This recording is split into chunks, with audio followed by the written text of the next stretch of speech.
Dan yang baru itu bangunan apa itu, Pak? Itu pemulasaran jenazah. Oh, tempat pemulasaran jenazah. Iya, untuk jenazah COVID ya. Jenazah COVID khusus COVID kalau sekarang, Pak ya? Iya, kalau sekarang dikhususkan untuk COVID. Itu setelah dibangun sudah ada berapa yang di situ, Pak? Selama ini baru satu. Baru satu. Yang suspek kemarin dibungkus di sana. Dibungkus di sana. Iya.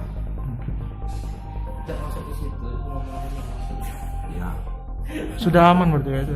Nah, kalau itu sudah tidak dipakai untuk COVID sudah reda, mungkin untuk pemandian mayat untuk berikutnya.